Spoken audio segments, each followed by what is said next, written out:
अच्छा देखो यहां, तो लास्ट क्लास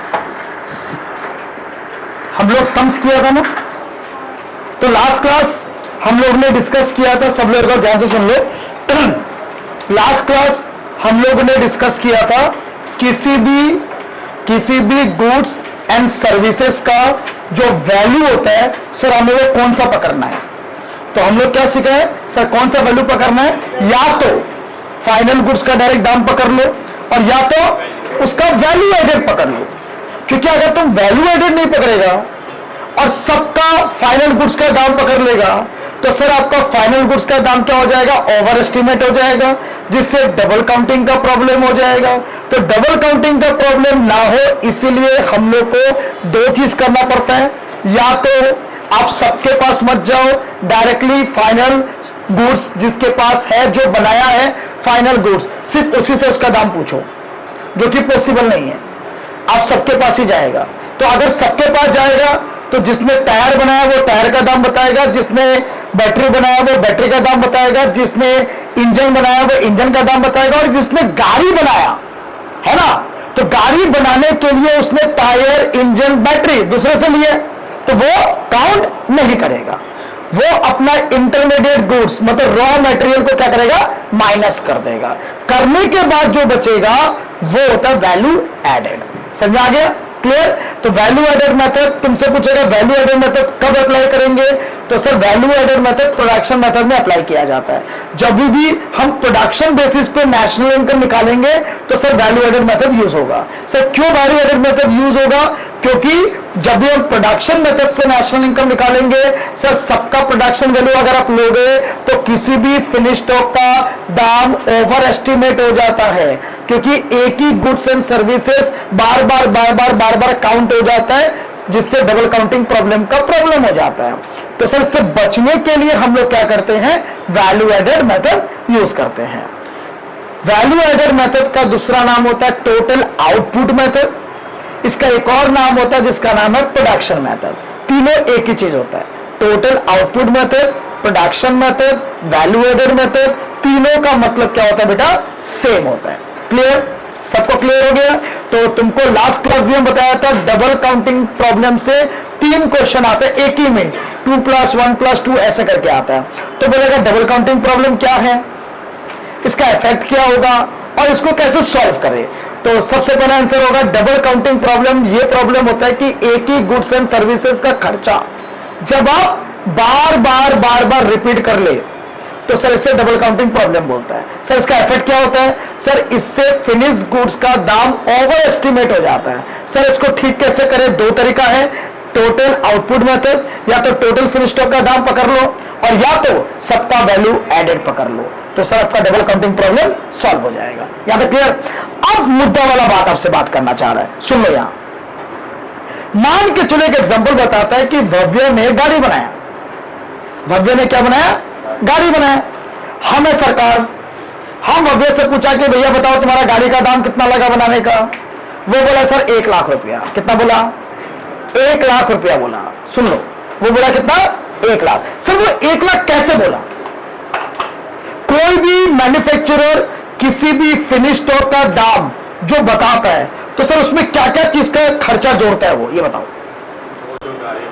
भव्य ने जो गाड़ी बनाया होगा, जो मेरे को 1 लाख रुपया उसने बताया है, सर वो 1 लाख रुपया में उसने क्या क्या चीज का खर्चा जोड़ा होगा। अभी जो मैंने चैप्टर कराया अभी तक का, उसमें मैंने बताया आप लोग को क्या क्या जोड़ा होगा, बताओ। अरे बोलो क्या क्या जोड़ा होगा। कोई बोल रहा है raw material, sir raw material तो काउंट होगा ही नहीं, वैल्यू एडेड मेथड चल रहे हैं, वैल्यू एडेड मेथड में रॉ मटेरियल काउंट नहीं होता है। वो जो 1 लाख रुपया बता रहा है उसमें वो टायर वायर का दाम को काउंट नहीं किया है, समझा गया।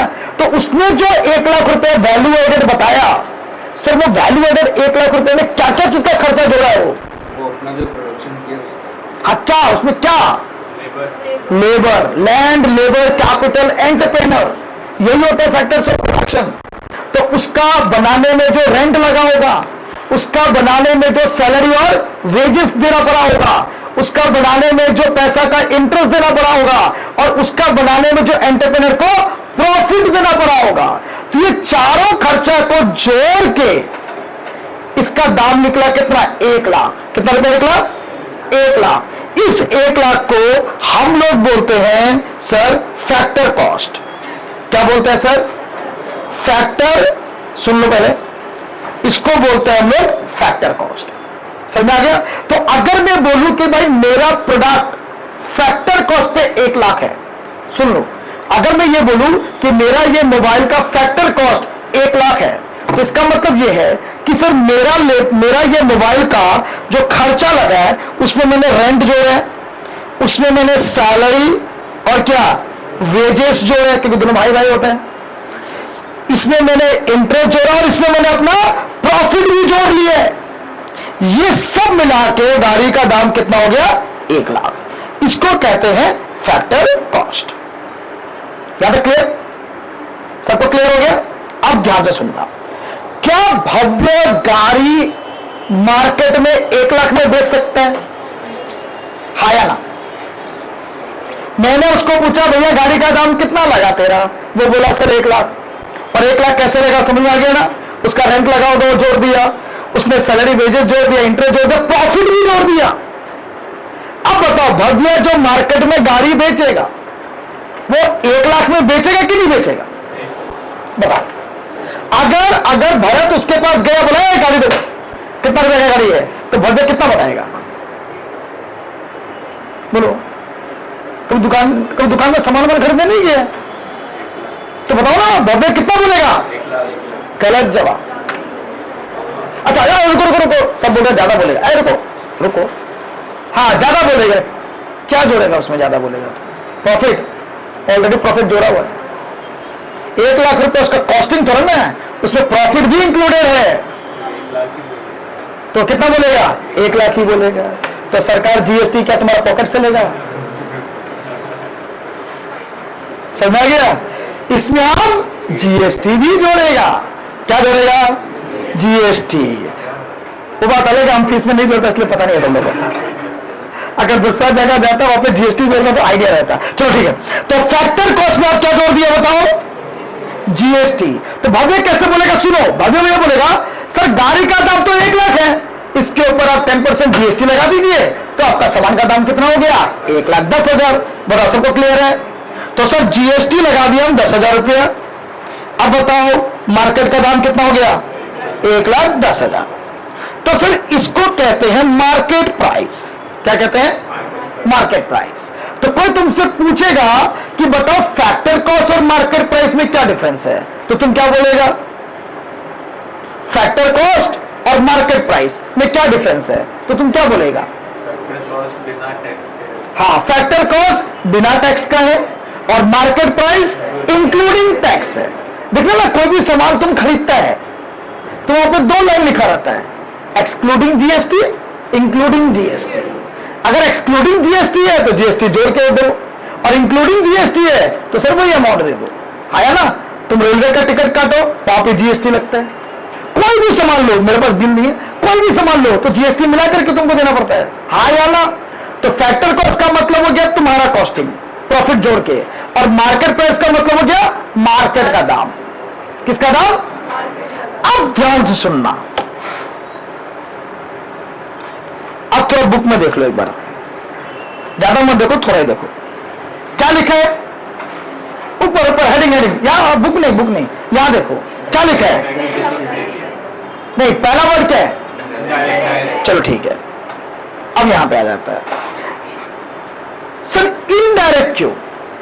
टैक्स तो 2 तरह का होता है, पता है किसी को? टैक्स 2 तरह का होता है, डायरेक्ट और इनडायरेक्ट टैक्स। टैक्स 2 तरह का होता है बेटा, डायरेक्ट टैक्स और, चलो डायरेक्ट टैक्स क्या होता है और इनडायरेक्ट टैक्स क्या होता है?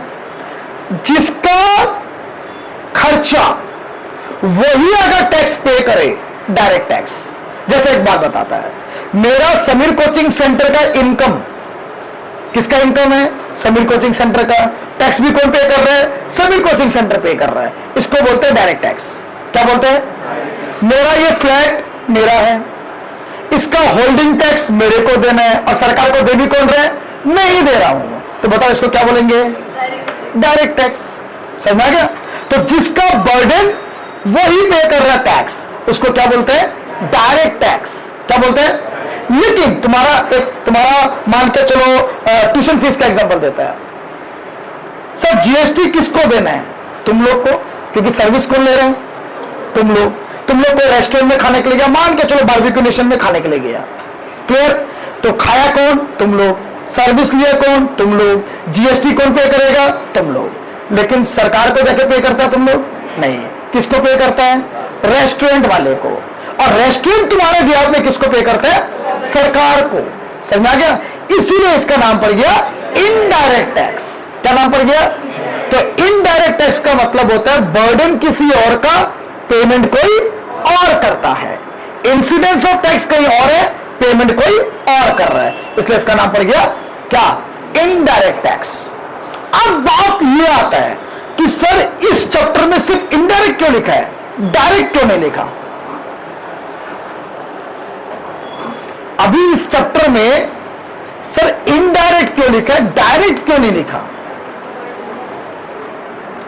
हाँ बताओ, इनडायरेक्ट क्यों लिखा, डायरेक्ट क्यों नहीं लिखा, या दोनों क्यों नहीं लिखा, टैक्स क्यों नहीं लिखा, सिर्फ इनडायरेक्ट वर्ड क्यों लिखा हुआ है? सर ये पूरा चैप्टर गुड्स एंड सर्विसेज का चल रहा है। किसका? और गुड्स और सर्विस खरीदो या बेचो, डायरेक्टली तुम सरकार को टैक्स नहीं पे करता, इनडायरेक्टली पे करता तुम सरकार को। इसीलिए गुड्स एंड सर्विसेज पे जो टैक्स लगता है सर वो इनडायरेक्ट टैक्स होता है। जो प्रॉपर्टी पे टैक्स लगता है, जो वेल्थ पे टैक्स लगता है, जो इनकम पे टैक्स लगता है सर वो डायरेक्ट टैक्स होता है। तो यहां इनकम का बात ही नहीं हो रहा सर, यहां प्रॉपर्टी का बात ही नहीं हो रहा, यहां पे वेल्थ का बात ही नहीं हो रहा सर, यहां किसका बात हो रहा है? गुड्स एंड सर्विसेज का। तो गुड्स एंड सर्विसेज पे जो टैक्स पे करेगा सर वो कौन सा टैक्स हो गया? Indirect tax. समझ आ गया? क्लियर? इसीलिए सर जीएसटी क्या है, डायरेक्ट या indirect? Sir GST indirect tax है। तो सर इनडायरेक्ट टैक्स का कुछ एग्जांपल बताओ। और पता है किसी को? जितने भी एचएस फर्स्ट टाइम हम करवाया था, जो भी सामान लाने के लिए एंट्री टैक्स देना पड़ता है, custom duty, dog duty, octroi duty, excise duty, import duty, export duty, ये सारे ड्यूटी प्लस पेट्रोल पे जो टैक्स पे करता है, पेट्रोल पे क्या लगता है? GST, value added tax, VAT. पहले वैट ही लगता था, वीएटी, बट अब वैट को रिप्लेस करके क्या हो गया? जीएसटी। लेकिन पेट्रोलियम पे अभी भी वैट ही लगता है। तो वैट इज ऑल्सो क्या? Indirect tax. तो वैल्यू एडेड टैक्स हो गया, जीएसटी हो गया, custom duty, dog duty, octroi duty, import duty, export duty, मतलब गुड्स एंड सर्विसेज पे जो भी टैक्स लगेगा वो सारा का सारा टैक्स क्या कहलाएगा? Indirect tax. सबको क्लियर? तो सर ये आपको समझाया क्यों जा रहे हैं? क्योंकि सुन लो, जब सरकार तुमसे पूछेगा कि भैया ये फोन का कितना में बेच रहा है तुम, तो तुम दो प्राइस बोल सकते हैं। एक तुम बोलेगा 1 लाख, एक तुम बोलेगा 1,20,000। तो अगर 1 लाख बोल रहे हैं तो इसका मतलब वैल्यू एडेड तुम फैक्टर कॉस्ट पे बता रहे हैं, और 1,20,000 बोल रहे हैं मतलब वैल्यू एडेड तुम मार्केट प्राइस पे बता रहे हैं। सबको क्लियर है? सबको समझ आ गया? देखो अब सुन लो पहले। अब कोई एक सामान है, मान के चलो गाड़ी देख लो, गाड़ी मान के चलो गाड़ी ले लो, तो गाड़ी का फैक्टर कॉस्ट कितना है? 1 लाख। मार्केट का कितना दाम हो गया? 1,10,000। जब चुनाव सामने आता है, अब सरकार को तो जितना है ना, तो सरकार क्या करता है? इन चीजों पे छूट दे देता है। क्या दे देता है? उसको क्या बोलते हैं? सब्सिडी। तो वो क्या करता है? जैसे सुना ना अभी, मान के चलो बंगाल में एक चुनाव लड़ रहा है, चुनाव हो रहा है, तो वहां पे बोल रहा है ना भाई जो जीतेगा, मतलब बीजेपी बोल रहा है कि हम जीतेगा तो सबको 10-10 हजार रुपया देगा, जो विधवाएं हैं उनको 20-20 हजार रुपया मिलेगा, जो बूढ़े हैं उनको पेंशन 5-5 हजार रुपया मिलेगा। तो सर ये क्या है? Is a part of subsidy. ये सब क्या है? सब्सिडी है। एलपीजी गैस में जो हमको मिलता है वो क्या है? सब्सिडी है। इलेक्ट्रिसिटी में जो मिलता है क्या है? वो सब्सिडी है, छूट। तो सर अगर भारत सरकार आपको ये बोल दे कि भैया एक काम करो, जीएसटी 10,000 नहीं 3,000 का तुमको हम सब्सिडी दे देता है, तो अब बताओ तुम्हारा जीएसटी कितना लग रहा है? कितना? 7,000। पहले 10,000 लग रहा था, 3,000 का तुमको सब्सिडी दे दिया सरकार ने, तो अब तुम्हारा कितना लग रहा है? 7। तो जैसे ही सब्सिडी तुमको मिला, तुम नोटिस करो मार्केट प्राइस कम हो गया, हुआ या नहीं? अब बताओ मार्केट प्राइस कितना हो गया? 1,07,000। यहां तक क्लियर? सबको समझ में आ गया? तो सब्सिडी हमेशा क्या हो जाएगा? माइनस हो जाएगा। यहां तक क्लियर? तो तुमसे अगर हम ये पूछे, अब बताना, तुमसे अगर हम ये पूछे कि बेटा मार्केट प्राइस तुम कैसे निकालेगा, तुम्हारा गुड्स का मार्केट प्राइस कितना है, ये कैसे पता चलेगा? तो बताओ कैसे निकाले market price? Factor cost plus tax, गलत जवाब। फैक्टर कॉस्ट प्लस टैक्स, गलत जवाब। Minus subsidy factor cost minus subsidy, plus factor cost plus tax minus subsidy, गलत जवाब। Factor cost plus tax minus subsidy, गलत जवाब। Factor cost plus indirect tax minus subsidy.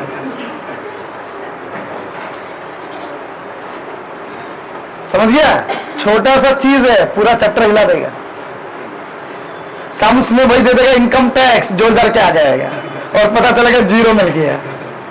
तो sir income tax को जोड़ना नहीं है, सिर्फ इनडायरेक्ट टैक्स। समझ आ गया? अब थोड़ा सा इसमें हम कलाकारी कर रहे हैं, बोलना कर सकता है कि नहीं कर सकता है। Factor cost plus net indirect tax. Net का मतलब जानते हैं क्या होता है? प्लस माइनस करने के बाद। तो इनडायरेक्ट टैक्स को सब्सिडी से माइनस कर दो, तो जैसे माइनस किया वो हो जाता है नेट इनडायरेक्ट टैक्स। याद है? क्लियर? तो क्या हम ये बोल सकते हैं, सुन लो, क्या हम ये बोल सकते हैं market price is equal two factor cost plus net indirect tax? हाँ या ना? बोल सकते हैं? क्लियर। और अगर तुमको फैक्टर कॉस्ट निकालना है, तो अगर तुम्हारा मार्केट प्राइस दिया हुआ है, तुम्हारे पास मार्केट प्राइस दिया हुआ है और तुमको फैक्टर कॉस्ट निकालना है, तो कैसे निकालोगे? Market price minus net indirect tax. हाँ या ना? क्लियर है? और अगर तुमको एनआईटी निकालना है, एनआईटी का मतलब वो नहीं नीट वाला, साइंस वाला नीट नहीं, नेट इनडायरेक्ट टैक्स। तो अगर तुमको एनआईटी मतलब नेट इनडायरेक्ट टैक्स निकालना, तो कैसे निकालेगा? हाँ, इनडायरेक्ट टैक्स माइनस सब्सिडी। याद है? क्लियर? और इतना हम तुम लोग को क्यों बता रहे, क्यों सिखा रहे, क्यों पढ़ा रहे? अरे भाई सिंपल सी बात है, गवर्नमेंट मेरे से पूछेगा कि भैया तुम्हारा मैट बनाने में कितना रुपया लगा, पूछेगा कि नहीं पूछेगा? बताना पड़ेगा भाई। तुम लोग का भी दुकान है, बताना पड़ता कि नहीं कि कितना का सेल किया? तो सेल वैल्यू फैक्टर कॉस्ट में बताओगे या मार्केट प्राइस में बताओगे? दोनों में से कोई नहीं बता सकता है। फैक्टर कॉस्ट में बता सकता है और मार्केट में बता सकता है। तो पता होना चाहिए भाई फैक्टर कॉस्ट वाला क्या है और मार्केट वाला क्या है। अगर तुम सरकार को फैक्टर कॉस्ट वाला बता रहे हैं, मतलब तुम जीएसटी काउंट नहीं कर रहे हैं, और अगर तुम मार्केट प्राइस का बता रहे हैं, मतलब जीएसटी वगैरह जोड़ के बता रहे हैं। सबको क्लियर हो गया?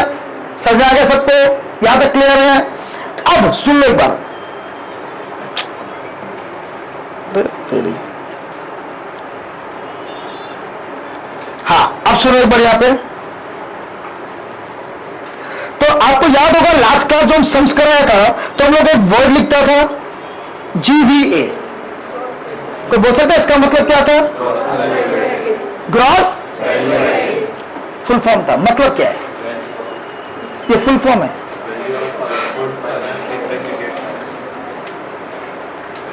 GVA का मतलब क्या है? फॉर्मूला नहीं पूछ रहा, GVA का मतलब क्या है? हर कंसेप्ट क्लियर होना चाहिए तुम लोग का। अगर हम तुमसे फॉर्मूला पूछेगा तो तुम बोलेगा value of output minus intermediate consumption. हम फॉर्मूला नहीं पूछ रहे हैं, हम बोल रहे GVA का मतलब क्या समझा तुम?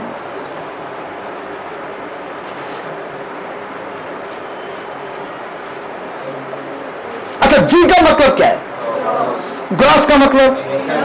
बस, तो वही तो बोल रहे हैं कि तुम्हारा जो वैल्यू एडेड जो तुम बता रहे हैं वो विदाउट डेप्रिसिएशन है। क्या है? Without depreciation.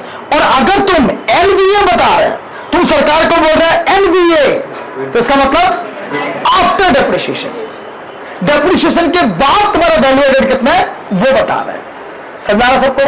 जीबीए एनबीए सबको क्लियर है? सबको? अब तो और कलाकारी करता है। अगर हम बोले जीबीए, नीचे में छोटा सा एक लाइन लिख देगा, क्या इसका प्रोनाउंस कैसे करते हैं? Gross value added at factor cost, इसलिए एट मतलब एफसी को थोड़ा नीचे लिखता है। समझा गया? देखो ये देखो थोड़ा नीचे लिखा ना, गलती से ऐसे मत लिख देना GVAFC, नहीं ये तुम्हारा गलत हो जाएगा, रॉन्ग हो गया sir. GVA at FC, FC नीचे आता है। समझा गया? अब इसका मतलब क्या है कि सर मैं जो आपको वैल्यू एडेड बता रहा हूं वो विदाउट डेप्रिसिएशन है और विदाउट इनडायरेक्ट टैक्स है, क्योंकि फैक्टर कॉस्ट पे है। समझ आ गया? और अगर हम बोले GVA एट MP, तो इसका मतलब हम जो आपको वैल्यू एडेड बता रहे हैं वो आफ्टर डेप्रिसिएशन है, सॉरी विदाउट डेप्रिसिएशन है, बट मार्केट प्राइस पे है। इसमें इंक्लूडिंग इनडायरेक्ट टैक्स है, इंक्लूडिंग NIT है। समझ आ गया? तो मार्केट प्राइस का मतलब मैं मार्केट का वैल्यू आपको बता रहा हूं, फैक्टर कॉस्ट का मतलब मैं अपना वैल्यू आपको बता रहा हूं।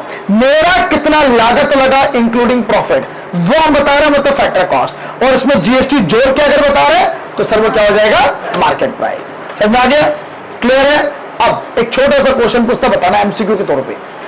इनडायरेक्ट टैक्स तुम्हारा वैल्यू एडेड का वैल्यू को बढ़ाएगा या कम करेगा? इनडायरेक्ट टैक्स तुम्हारा वैल्यू ऑफ गुड्स का दाम को बढ़ाएगा या कम करेगा? बढ़ाएगा, क्योंकि टैक्स लगेगा तो भाई कॉस्ट ज्यादा हो जाएगा, और सब्सिडी तुम्हारा कॉस्ट को क्या करेगा? कम कर देगा। क्या करेगा? और इनडायरेक्ट टैक्स भी लग रहा है और सब्सिडी भी लग रहा है, तो सर इसको काट कोट के क्या बोलेंगे हम लोग? Net indirect tax. इसका शॉर्ट फॉर्म क्या है? NIT। तो देखो अब बुक में आ जाता है, तो देखो यहां पे, तो सबसे पहले सर इनडायरेक्ट टैक्स का मतलब क्या है? अच्छा एक और चीज बता देते हैं, ऐसे तो चैप्टर के लिए इंपॉर्टेंट नहीं है लेकिन फिर भी हम समझा देते हैं। तो सर टैक्स कितने तरीके के हैं? दो तरीके के हैं। कौन सा? डायरेक्ट टैक्स और इनडायरेक्ट टैक्स। तो तुमसे पूछेगा भैया तीन डिफरेंस बताओ, डायरेक्ट टैक्स और इनडायरेक्ट टैक्स का तीन डिफरेंस बता दीजिए, तो क्या बताएंगे? Direct tax incidence of tax जिसका पेमेंट वही करेगा, बर्डन जिसका पेमेंट वही करेगा डायरेक्ट टैक्स, बर्डन किसी और का पेमेंट कोई और करेगा इनडायरेक्ट टैक्स। क्लियर?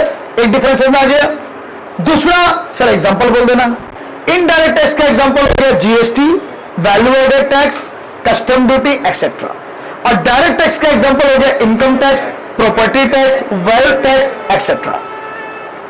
तीसरा तो जो वर्ड यूज करेगा वो ध्यान से सुनना, डायरेक्ट टैक्स प्रोग्रेसिव होता है, इनडायरेक्ट टैक्स रिग्रेसिव होता है।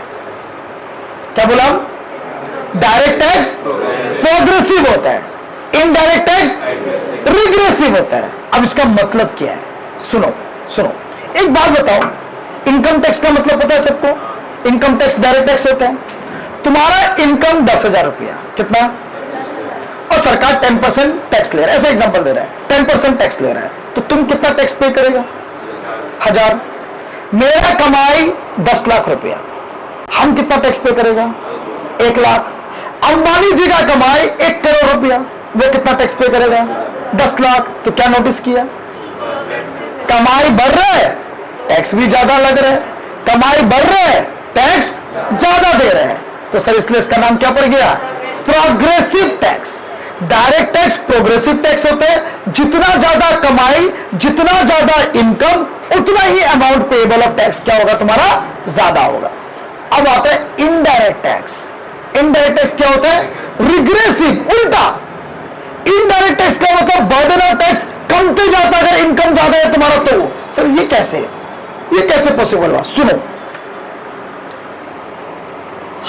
मान के चलो, सपोज करो ओडी गाड़ी खरीदने के लिए गया, ठीक है, मेरा कमाई लेट से मेरा कमाई 1 करोड़, मैं ओडी गाड़ी खरीदने के लिए गया और वहां पे मैंने मान के चलो टैक्स पे किया 1 लाख।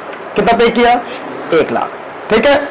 तो 1 करोड़ का गाड़ी में अगर हम 1 लाख टैक्स पे कर रहे हैं, मेरे लिए तो इतना हैम्पर नहीं होगा, होगा क्या? उतना नहीं होगा, होगा उतना नहीं होगा। अंबानी जी का कमाई मिलियन डॉलर पे है, वो सेम गाड़ी खरीदने के लिए गए और सेम 1 लाख का उन्होंने टैक्स पे किया। अब बताओ उनके लिए जो वो 1 लाख का बर्डन है वो मेरे से ज्यादा है या मेरे से बहुत कम है? बहुत कम है ना? अरे भाई मेरा कमाई पे हम 1 लाख रुपए टैक्स दे रहे हैं तो थोड़ा तो आंख पड़ेगा भाई, 1 लाख टैक्स देना पड़ गया। लेकिन उनके कमाई के मुताबिक वो भी तो 1 लाख ही टैक्स दे रहे हैं, तो सर उनका आंख में लगेगा या नहीं लगेगा? सर नहीं लगेगा। चलो ये तो थोड़ा कुछ ज्यादा बड़ा एग्जांपल दे दिया, एक छोटा सा एग्जांपल देता है। तुम भी बारबेक्यू नेशन में गया, हम भी बारबेक्यू नेशन में गया, अंबानी जी भी बारबेक्यू नेशन में गया। तुमको भी जीएसटी पे करना पड़ा 500 रुपया, पॉकेट मनी तुम्हारा 1000 रुपया और जीएसटी कितना पे किया? 500 रुपया। तुम जब बाहर निकलेगा क्या बोलेगा? बाप रे बाप कितना रुपया टैक्स ले लिया। अब सेम जगह पे हम भी बारबेक्यू नेशन में गया है, हम भी 500 रुपए का जीएसटी पे किया, मेरा कमाई 1 लाख है या 10 लाख है, हम कुछ बोलेगा क्या? 500 रुपया लगा जा। अंबानी जी भी बारबेक्यू नेशन में गया, वही प्लेट खाया, वही 500 रुपया पे किया, वो कुछ बोलेगा क्या? वो तो ऐसे ही कुछ नहीं। मतलब क्या? कमाई बढ़ते जा रहा है, वही इनडायरेक्ट टैक्स का बर्डन क्या होते जा रहा है? कमते जा रहा है, कमते जा रहा है, इसलिए इसको बोलते हैं रेग्रेसिव। समझ आ गया? बर्डन कम हो रहा है, लेकिन डायरेक्ट टैक्स में बर्डन क्या होता है? बढ़ते जाता है। जितना कमाई उतना ज्यादा टैक्स, जितना ज्यादा कमाई उतना ज्यादा टैक्स। समझ आ गया? तो डायरेक्ट और इनडायरेक्ट टैक्स का डिफरेंस क्लियर हो गया। चलो तो अब आ जाओ बुक में, बुक खोलो सब लोग। तो देखो क्या लिखा है। तो सर इनडायरेक्ट टैक्स का मतलब, इनडायरेक्ट टैक्स वो टैक्स है जो गवर्नमेंट इंपोज करता है production and sale of goods and service. पहला पॉइंट जो आपको याद रखना है वो ये, सर इनडायरेक्ट टैक्स हमेशा गुड्स एंड सर्विस पे लगता है। किस पे लगता है? गुड्स एंड सर्विस पे लगता है। इंपोजिशन ऑफ इनडायरेक्ट टैक्स, अगर सरकार टैक्स लगाया तो इससे गुड्स एंड सर्विसेज का मार्केट प्राइस क्या हो जाता है? ज्यादा हो जाता है। अगर सरकार ने टैक्स लगाया तो सामान का दाम मार्केट में क्या हो जाएगा? महंगा हो जाएगा, ज्यादा हो जाएगा। समझ आ गया? क्लियर? तो इन शॉर्ट इनडायरेक्ट टैक्स तुम्हारा market price of goods and services को क्या करता है? इंक्रीज करता है, बढ़ाता है। क्लियर? नेक्स्ट, तो इसका एग्जांपल क्या है? GST, excise tax, custom duty etcetera. Subsidy क्या है? सर सब्सिडी वो फाइनेंशियल या इकोनॉमिक असिस्टेंस है। असिस्टेंस का मतलब इंसेंटिव, ग्रांट्स। कौन देता है? गवर्नमेंट देता है। किसको? अच्छा मतलब फर्म को कैसे दे देगा? फर्म को कैसे दे देगा सरकार सब्सिडी? चलो हाउस होल्ड का तो मतलब समझ में आ गया। और सर मेरे दादाजी को मिलता है पेंशन, बूढ़े हो गए, वो सरकारी काम नहीं किया लेकिन उनको 1000 रुपए मिलते हैं। दादाजी बोलते हैं मेरे को, दादी माँ बोलते हैं मेरे पास 20-20 हजार रुपया आता है अकाउंट में महिला के तौर से। तो ये तो सब्सिडी है, वो समझ में आ गया। हाउस होल्ड को मिलता है सब्सिडी, वो समझ में आ गया। किसान को मिलता है सरकार की तरफ से पैसा, समझ में आ गया है ना? फिर तुमको ये बता ना राशन कार्ड, तो राशन कार्ड में जो छूट मिलता है समझ में आ गया। सर फॉर्म को कैसे मिलता है सब्सिडी? फॉर्म टैक्स कम देना, है? टैक्स में कम। कौन सा टैक्स? कौन सा टैक्स? Direct tax. अच्छा मतलब मोदी जी समीर कोचिंग सेंटर को बोलेगा तुम जीएसटी कम दो, बच्चा लोग को अच्छा सा पढ़ा रहे, कम दो। हाँ नहीं, और कुछ?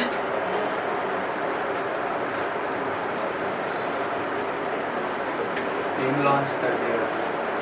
क्या स्कीम? वही तो सुनना चाह रहा है। किसान और को करता है ना। किसान हाउस होल्ड है, फॉर्म नहीं है। सर फर्म अगर कोई डेवलपमेंट के लिए कर रहा हो तो उसके लिए सब्सिडी दी जाए। क्या सब्सिडी दे दे? उस चीज के लिए जैसे हाँ हाँ बोलो। सोलर पैनल और होता है ना, सब्सिडी वैसा। हाँ तो देखो एक बढ़िया एग्जांपल नहीं दिया था तुम लोग को, और याद वैलिडिटी कम है ना तुम लोग का। याद है तुमको बोला था कि अदानी जी यहाँ पे प्लॉट खरीदने मतलब प्लांट बनाने वाले हैं, फर्स्ट स्टेज में भी सर बताया था, प्लांट खरीदने वाले हैं, है ना। और मार्केट में बहुत बड़ा न्यूज आया था कि भाई अंबानी, ये क्या होता है, हेमंत विश्व शर्मा जी ने अदानी को बेच दिया, पूरा 82 को बेच दिया, है ना, ऐसा कुछ था। तो मतलब सब लोग बेची नहीं है। तुम लोग चाइना का डेवलपमेंट जब पढ़ेगा तो चाइना का डेवलपमेंट में मेयर जदोंग जी, जो लड़ाई होता है इंडिया पाकिस्तान का, इंडिया चाइना का, और चाइना का इंडिया का जो बहुत सारा पार्ट इंडिया चाइना ने ले लिया, वो मेयर जदोंग जी थे। तो मेयर जदोंग जी ने एक बहुत बड़ा गेम खेला था। उन्होंने क्या किया था पता है, एक सुनसान जगह जहां पे चाइना का कभी डेवलपमेंट होने वाला नहीं था, उन्होंने क्या किया, जो बड़े बड़े एंटरप्रेन्योर है पूरे वर्ल्ड में, उनको ऑफर किया, आओ और इस बंजर जगह में अपना ऑफिस खोलो, हम आपसे 1 रुपया नहीं लेगा, उल्टा जो चाहिए हम आपको सब फ्री में देंगे। तो उससे फायदा क्या हुआ, बड़े बड़े एंटरप्रेन्योर वहां पे आया, अपना बिजनेस खोला, बिजनेस खोल के उनका बढ़ोतरी हुआ, है ना। उनको चाइना के सरकार की तरफ से सब्सिडी वगैरह मिला, लेकिन फायदा चाइना का सरकार का हुआ। जो भी सामान बना रहा है उस पर क्या ले रहा है, वो टैक्स ले रहा है। जो भी सामान बना रहा है सर बोलेगा किसका, मतलब मार्केट किसका है, चाइना का है। इसलिए चाइना का डेवलपमेंट बहुत ज्यादा हो गया।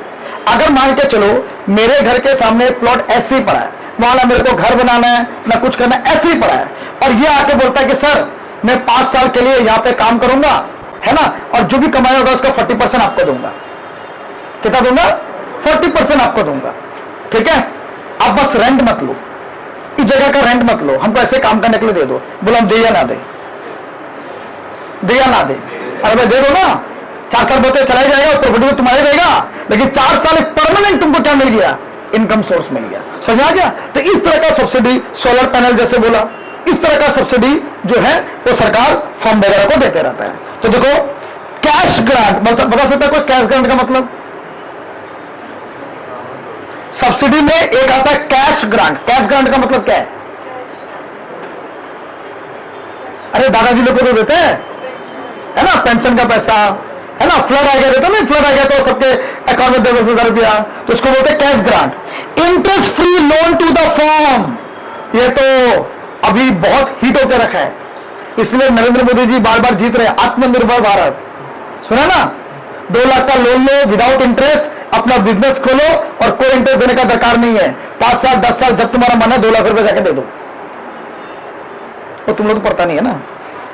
तो ये एक स्कीम है भारत सरकार का, भारत सरकार का एक स्कीम है जहां पे तुम 2 लाख रुपए लो, कोई इंटरेस्ट तुमको देने का दरकार नहीं है, उससे अपना बिजनेस स्टार्ट करो और जब तुम्हारा मन है वो 2 लाख रुपए सरकार को क्या कर दो, लौटा दो।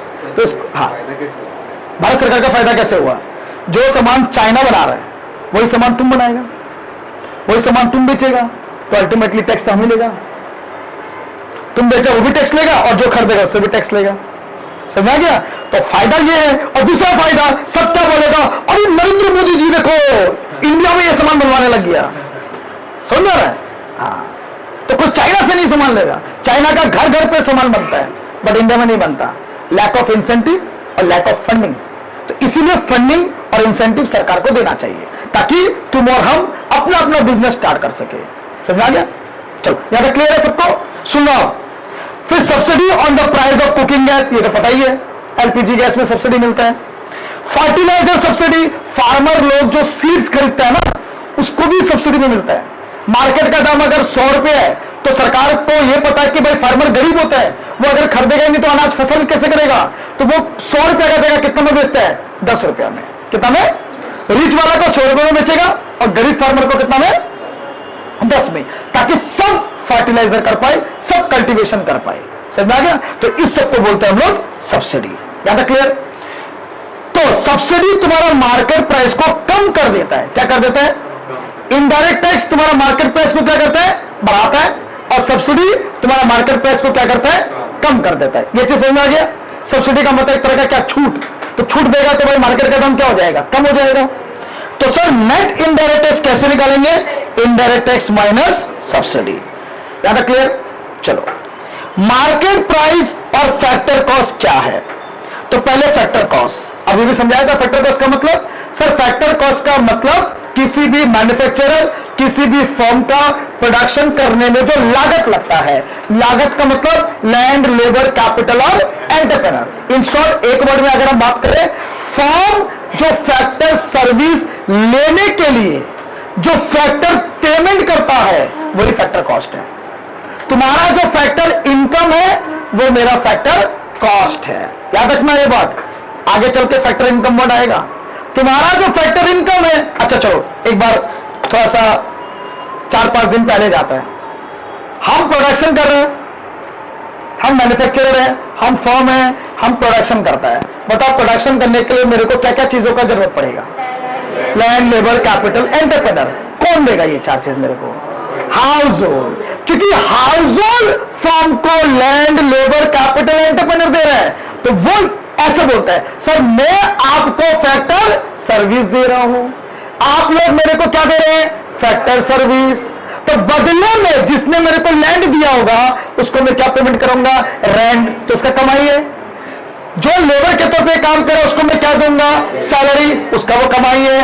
जो मेरे को कैपिटल दिया होगा उसको क्या दे रहा है? इंटरेस्ट, उसका कमाई है। और जो मेरा एंटरप्रेन्योरशिप करके दे रहा होगा, जैसे समीर कोचिंग का एंटरप्रेन्योरशिप मैं करके दे रहा हूं, तो मेरे लिए प्रॉफिट क्या है? कमाई। और समीर कोचिंग सेंटर के लिए क्या है? खर्चा।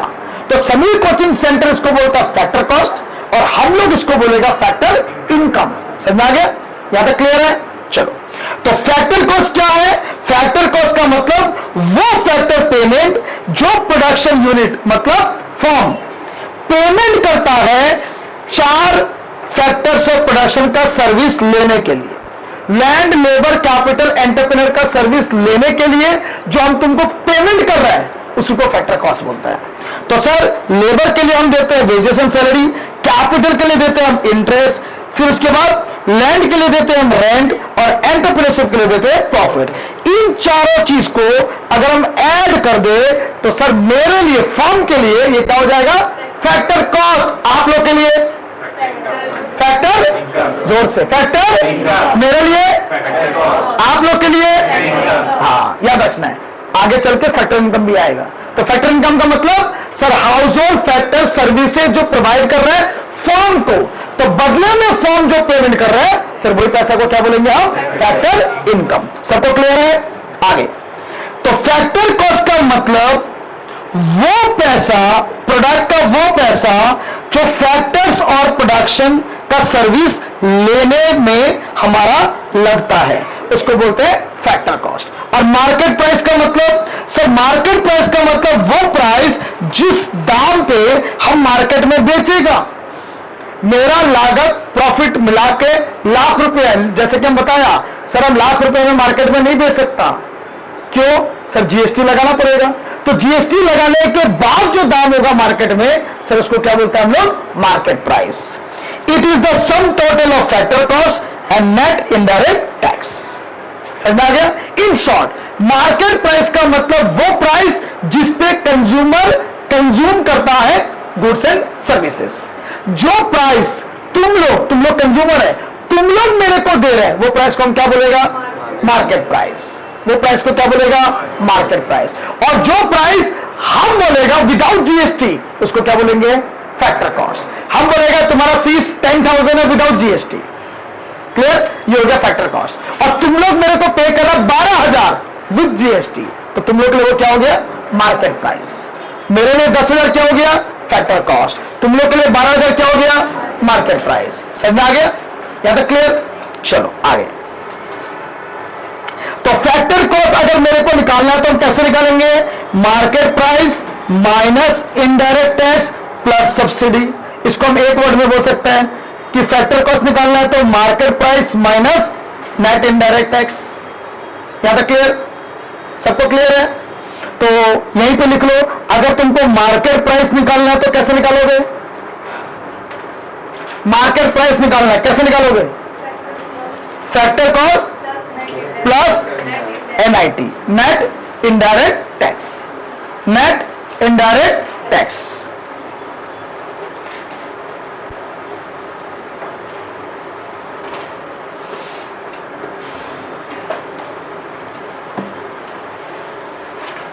क्लियर? चलो, तो अब ये कुछ पॉइंट लिख लो जो तुम्हारा काम आएगा। अगर मुझे GVA at FC निकालना है, क्या निकालना है? GVA एट, बताओ इसका फुल फॉर्म क्या है? मतलब आपका वैल्यू एडेड फैक्टर कॉस्ट पे है विदाउट डेप्रिसिएशन। क्लियर? और आपका जो आपके पास जो अमाउंट है वो GVA MP पे है। क्या बोला मैंने? आपका जो वैल्यू है वो सर आपने MP पे निकाल के रखा, मार्केट प्राइस पे निकाल के रखा है, और आपको मैंने बोला फैक्टर कॉस्ट पे निकालो। तो MP से फैक्टर कॉस्ट में कैसे आएंगे? मार्केट प्राइस मेरा मान के चलो फीस का 12,000 है, और हमको यह पता लगाना है कि फैक्टर कॉस्ट इसका कितना है। तो कैसे पता लगाएंगे? माइनस NIT, माइनस NIT, क्योंकि मार्केट प्राइस और फैक्टर कॉस्ट का जो डिफरेंस है वो NIT होता है, नेट इनडायरेक्ट टैक्स। समझ आ गया? तो अगर तुमको मार्केट प्राइस से फैक्टर कॉस्ट में जाना है तो सर NIT माइनस कर दो, और अगर तुमको फैक्टर कॉस्ट से मार्केट प्राइस में जाना है तो NIT ऐड कर दो। समझ आ गया?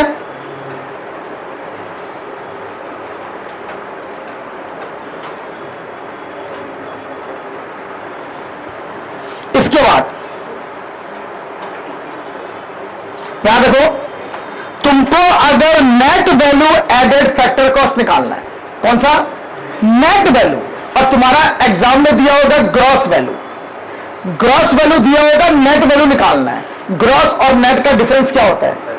डेप्रिसिएशन। जब भी बोलेगा ना ग्रॉस नेट, याद रखना दिमाग में, डेप्रिसिएशन। जब भी बोलेगा फैक्टर कॉस्ट, मार्केट प्राइस, हमेशा याद रखना NIT। क्या बोला? दो चीजें अभी हम तुम लोगों को समझाया, एक ग्रॉस और net sir depreciation, sir market price और फैक्टर कॉस्ट सर NIT। समझ आ गया?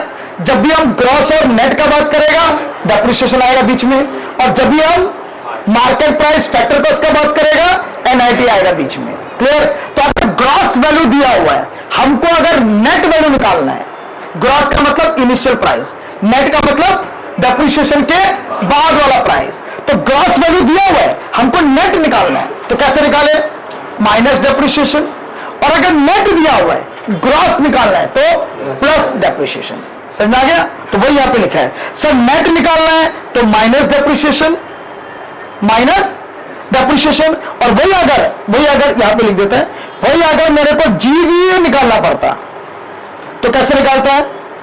NVA एट FC क्या? Plus depreciation.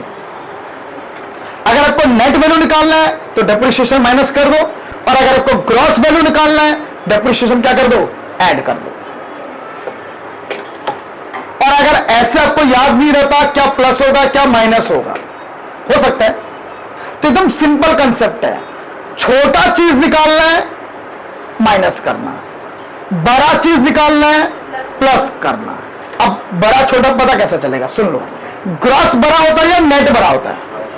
ग्रॉस बड़ा होता है, तो ग्रॉस बड़ा है, जब भी ग्रॉस निकालोगे प्लस होगा, और जब भी नेट निकालोगे माइनस होगा। समझ आ गया? समझ आ गया? याद नहीं रहेगा, लिख लो, ग्रॉस ब्रैकेट में लिख लो बड़ा और प्लस, यहां लिख दें, ग्रॉस ब्रैकेट में लिखेगा बड़ा, तो सर ये प्लस होगा, मतलब ग्रॉस निकालने के लिए आपको प्लस करना पड़ेगा, प्लस डेप्रिसिएशन। और अगर आपको नेट निकालना है जब भी, तो नेट का मतलब होता है छोटा, और छोटा आइटम अगर आपको निकालना है तो माइनस करना डेप्रिसिएशन। सेम तरीका से बताओ इन दोनों में बड़ा कौन सा है? बड़ा वैल्यू किसका होगा? मार्केट का या फैक्टर का? मार्केट का। सिंपल। तो सर मार्केट प्राइस जब भी निकालोगे तो प्लस NIT करना, और फैक्टर कॉस्ट जब भी निकालोगे, छोटा आइटम है, तो सर क्या करोगे? माइनस NIT करना। तो एकदम इजीएस्ट तरीका याद रखने का। वैसे कंसेप्ट भी हम बता दिया, और इजीली याद रखने के लिए सिंपल याद रखना, बड़ा आइटम है छोटा आइटम है, बड़ा आइटम निकालना है प्लस करना, छोटा आइटम निकालना है माइनस करना। हाँ, ये पता होना चाहिए बड़ा कौन सा होता है छोटा कौन सा होता है। तो ग्रॉस वैल्यू हमेशा बड़ा होता है, नेट वैल्यू हमेशा छोटा होता है। मार्केट प्राइस बड़ा होता है, फैक्टर कॉस्ट छोटा होता है। सबको क्लियर है? सबको क्लियर है? चलो एक क्वेश्चन पूछते हैं, जिससे पूछेगा वही बताएगा, ठीक है ना? दिव्या बताओ, हम सुना तुम आजकल बहुत पढ़ रहे हो, बता घर पे रहता ही नहीं है, पढ़ाई में ध्यान दे रहे हैं ना? तो बताओ चौक और डस्टर स्कूल वाला यूज कर रहा है, तो ये कौन सा गुड्स है? Capital goods, consumer goods, intermediate goods, कौन सा गुड्स है? स्कूल वाला चौक और डस्टर यूज कर रहा है।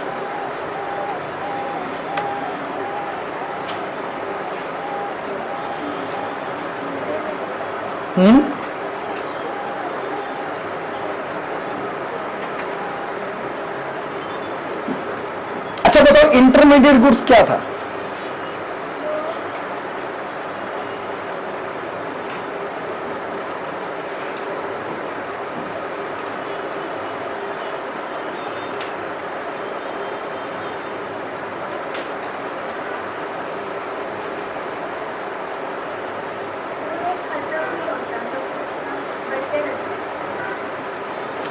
खत्म नहीं होता, बढ़ते रहता है, वो इंटरमीडिएट होता है, और जो खत्म हो जाता है वो कैपिटल होता है।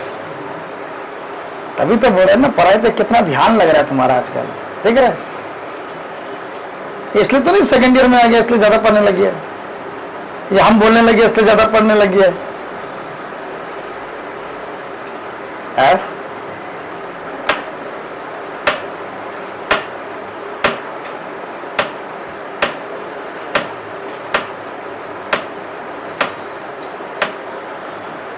तंजिल बोलो, चौक और डस्टर स्कूल वाले के लिए क्या होगा? थोड़ा जोर से बोलो, सबको सुनेगा। Intermediate goods. क्यों?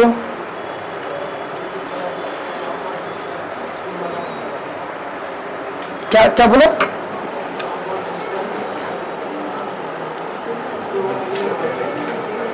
स्कूल वाला के, तो जोर से वो सबको सुनाई देगा ना। चौक एंड डस्टर स्कूल वाला के लिए क्या होगा? रॉ मटेरियल होगा। और एक तरफ से ये भी बोल सकता है कि चौक एंड डस्टर एक बार यूज हो गया, अब वो दोबारा यूज नहीं कर सकता, जैसे यूज किया वो खत्म हो गया, खत्म हो गया, है ना? लेकिन अगर यही हम क्वेश्चन ऐसा पूछे, ब्लैक बोर्ड, स्कूल ने ब्लैक बोर्ड खरीदा, तो क्या बोलोगे? हाँ, फाइनल गुड्स। क्यों सर? वो कभी खत्म नहीं होगा, है ना? तो वो क्या हो गया? Final goods. अगर हम बोले समीर कोचिंग सेंटर ने अपना स्टाफ के लिए टिकट करवाया,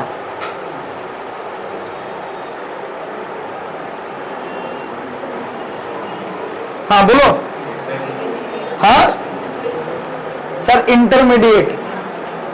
और अगर हम ये बोले मैंने अपना टिकट करवाया, हम मतलब क्या? Final goods. क्या बोलेगा? Final goods. अगर हाउस होल्ड एसी खरीदा, फाइनल गुड्स मतलब कंज्यूमर गुड्स। अगर एक शोरूम वाला ने एसी खरीदा, कैपिटल गुड्स, इन्वेस्टमेंट है।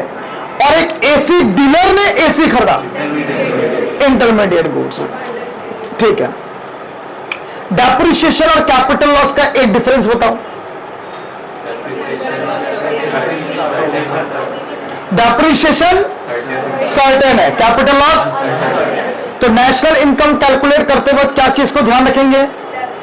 डेप्रिसिएशन को, क्योंकि वो प्रोडक्शन को हैम्पर नहीं करता।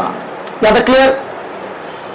अगर कोई हाउस होल्ड कोई गुड्स अगर खरीद रहा है, तो उस खर्चा का नाम क्या है?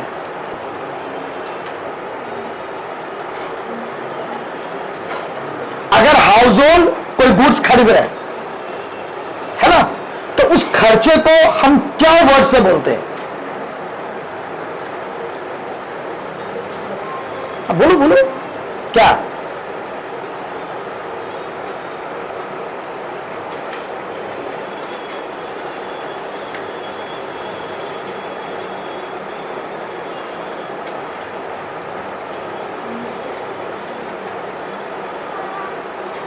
हाउस होल्ड क्या करता है?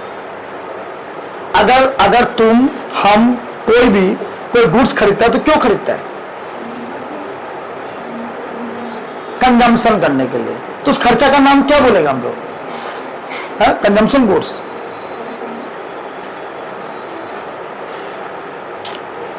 जिया क्या बोलेगा?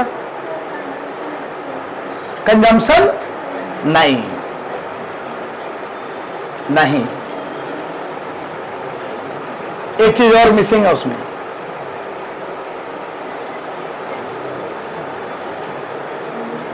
एक चीज और मिसिंग है उसमें, फाइनल कंजम्पशन एक्सपेंडिचर।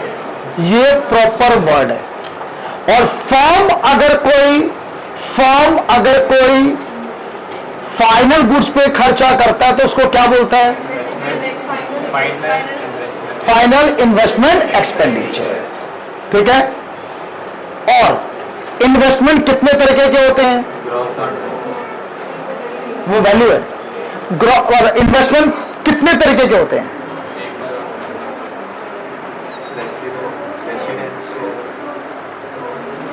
कितना तरीका का? दो। कौन सा? फिक्स्ड इन्वेस्टमेंट और इन्वेंट्री इन्वेस्टमेंट। फिक्स्ड इन्वेस्टमेंट कितने तरीके के होते हैं? 3। कौन सा?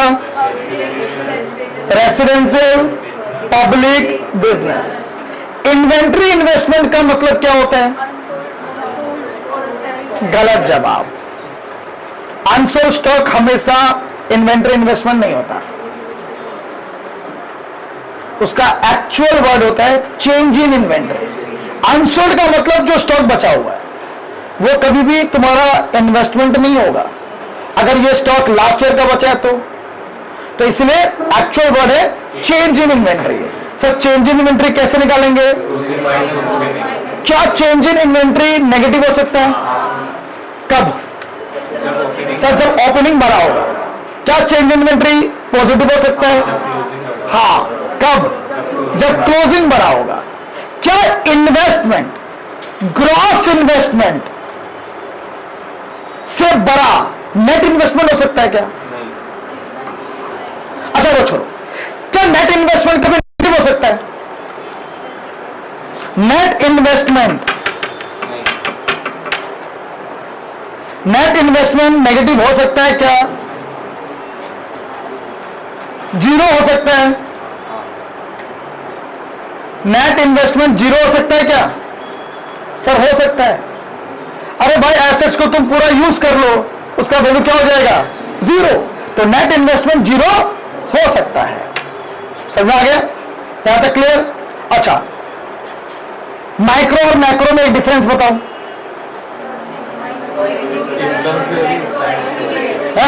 क्या क्या बोला? इनकम थ्योरी किसका? हाँ, मैक्रो का दूसरा नाम है इनकम एंड एम्प्लॉयमेंट थ्योरी, और माइक्रो का दूसरा नाम क्या है? Price theory. और माइक्रो का मतलब इंडिविजुअल, मैक्रो का मतलब एग्रीगेट्स। याद है? क्लियर? तो अभी तक हम लोग देखो एकदम सिस्टमेटिक चलते आ रहा है। पहले सीखा प्रोडक्शन। प्रोडक्शन क्या चीज का होता है? Goods and service. तो सर गुड्स क्या होता है उसके बारे में सीखा। ठीक है। फिर गुड्स फर्म के लिए इन्वेस्टमेंट होता है। तो सर फिर हमने सिखाया इन्वेस्टमेंट कितने तरह के होते हैं, तो इन्वेस्टमेंट भी सीख लिया। फिर हमने सीखा सर प्रोडक्शन। तो सर प्रोडक्शन का वैल्यू जब आप बताएगा तो सर कौन सा वैल्यू बताएगा?